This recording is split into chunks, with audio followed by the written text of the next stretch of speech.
ছেড়ে দাও মা, ছাড়ো মা, আমাকে ছাড়ো। লাগাও, আরো ভালো করে লাগাও। আমাকে কেউ বিল লেগে দেখতে আসলে ওর উপর পাহাড় বেরিয়ে যায়।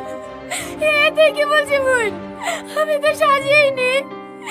চুপ কর, আমার মুখের উপর কথা। এবার যদি তোর লেগে আমার মেয়ের বিয়ে ভেঙে যায় না, অগুন তো মুখ পড়ি দেবো। ব্যাগ থেকে পড়ি তো অন্য মাটাকে খেয়েছে, এখন আমাদের পিছনে লেগেছে। খালামা খালামা, বাজার করা হয়ে গেছে, এইলেন বাকি টাকা। এই যা, টনির সাথে কি ফলগুলো কাটগা। আচ্ছা দে, মুখ ধুইছি, কপালে কষ্ট আছে। হ্যাঁ চ মা, হ্যাঁ তোকে সাজিয়ে দিই কি।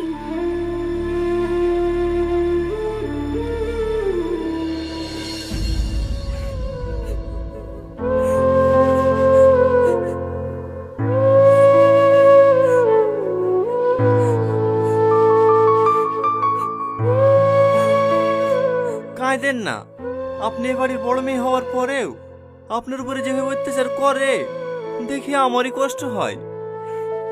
আজ যদি আপনার আব্বু বেঁচে থাকতো তাহলে কোনোদিন আপনাকে এইভাবে কষ্ট দিতে পারতুক না।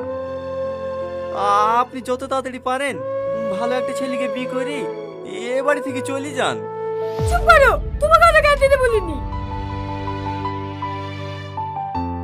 এই সালমা, মানুষ চলে এসেছে, তাড়াতাড়ি ফলগুলো রেডি করলে আয়। হ্যাঁ আসছি মা।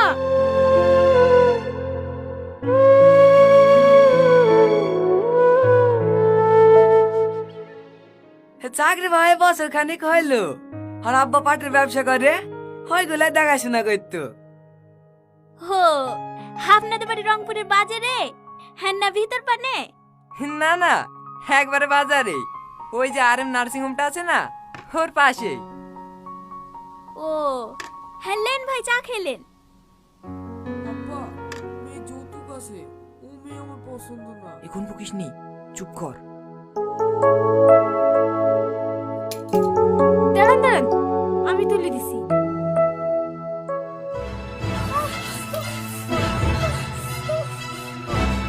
সরি সরি সরি, চলছে নাকি?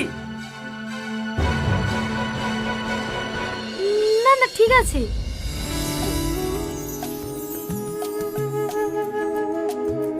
আব্বা, আমি এই মেয়েটাকে বিয়ে করবো। বি করবে বলে বিয়ে দেবো নাকি? একটা মেয়েকে দেখতে আর একটা মেয়ের দিকে নজর, আপনার তো চরিত্রই ভালো না। বেরেন বাড়ি থেকে। বাবু চ।